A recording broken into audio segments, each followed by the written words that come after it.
Hello mga brother. Ito, actually kung makikita nyo ako, andito ako ngayon. Nagpapahinga lang ng konti kasi galing ako doon, medyo nakuha ko na yung, kung ano yung mga requirements ko. So pahinga muna ako, tinanong ko kung pwede umupo rito sa may hagdanan kasi alam nyo actually may sugat ako brother. So pinalanggas ko lang to kanina sa misis ko bago ko umalis. Actually nakat yung toko, yung ganito ba? Ito. Yan, nakat yan. Hindi ko naman siya actually pinatahi. Pero in God's grace na na-heal naman po siya maayos. Pero may konti pa siyang sugat. Pag nilalakad ko, medyo makirot. Pero okay naman siya. Nagtuyo na siya. So, yun. Sa awa ni Lord. Maraming salamat kay Lord na na-heal niya ng paunti-unti yung sugat ko. Actually, December 30 yata yun. Nagluluto ako noon ng masarap na ulam para sa mag-ina ko at sa alaga ko. Kaya lang, accidentally, over sa excitement ko, tumama yung toko dun sa edge ng pintuan namin. Dito yan. Nakasapatos ko naman ako eh. Nakikita mo na nagsapatos pa ako, nakamedyas pa ako. Pero pag yung sobrang dami nakatayo ng matagal, medyo kumikirot eh. So, konting pahinga pa siguro at konting lang, mabigat siguro ako. Hindi na ako actually kumakain ngayon ng rice. Ang rice ko is 1 meal na lang siguro sa rice sa ngayon. Ewan ko lang pag nagutom na ako.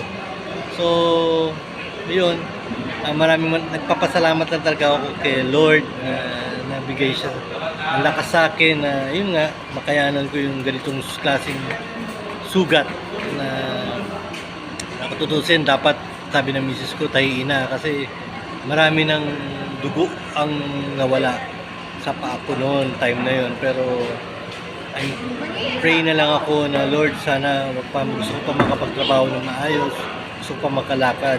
Actually na takot na rin ako noon, baka mamaya mamaga, hindi ako makalakad. Actually namaga ng konti pero nailakad ko naman siya. So maraming salamat sa tulong ng Diyos sa yun nga, sa amin, sa life ko, sa sarili ko. Ayoko muna magkasakit, ayoko muna ng mga ganyan kasi maraming tao na ngayon umaasa sa akin yung mga tao na inaalagaan ko, like yung misis ko, anak ko, especially yung boss ko. Yung doon ako nagtatrabaho sa kanya. So malaking bagay yung kailangan maging malakas ako lagi. Kaya humingi ako kay Lord lagi ng everyday strength na kayanin ko lahat ng mga bagay na actually minsan hindi ko alam kung paano ko nakakaya, pero nakakaya ko naman. So maraming salamat sa Diyos. Kung wala si Lord, hindi ko alam kung paano ko umpisa ng mga bagay na hindi ko alam kung paano ko kayanin. So kaya kayo dyan, don't hesitate to pray to God every day sa buhay nyo. Kasi alam nyo, kailangan natin si Lord sa life natin. Kung walang Diyos, wala. Okay lang naman sa ibang tao kung walang si Lord, pero kulang. Pero mas maganda siguro, kasi ako noon dati pasaway ako. Sobrang pasaway sa buhay ko. So, na-realize ko na hindi naman kumpleto ang buhay mo kung wala ang Diyos sa'yo. So, try to mag-reach out ka kay Lord. And then, pagdating naman ng time, si Lord naman laging nandyan lang para sa atin. Kayong mahiya. Walang bayad ng magdasal. Magdasal kayo ng magdasal. Yun lang naman ang mga kwento ko sa inyo hanggang nagpapahinga ako. Maya going home na ako kasi kailangan din ako ng alaga ko at makapagtrabaho pa para sa pamilya ko at sa work ko. So yun, balik na lang ulit ako rito sa City Hall. Andito ako sa may lugar na alam mo na, tahimik lang, special yan. Ito actually yung lugar na masarap mag muni-muni pero tahimik kasi walang tao. So, andito ako. Yung malapit sa car park, Yan. Dun sa kabila na yun, dun yung maraming tao. So, paano? Kita-kita na lang ulit tayo. Nagpahinga lang muna ako. Going home na ako.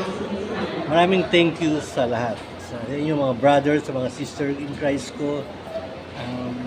Thank you so much sa lahat-lahat. Next time ko na lang ulit kayo kwentuhan pag may time ako makapag-video sa. Sana madalas pero mostly kasi busy ako talaga. So thank you so much and God bless you all. In Jesus' name, Amen. Amen.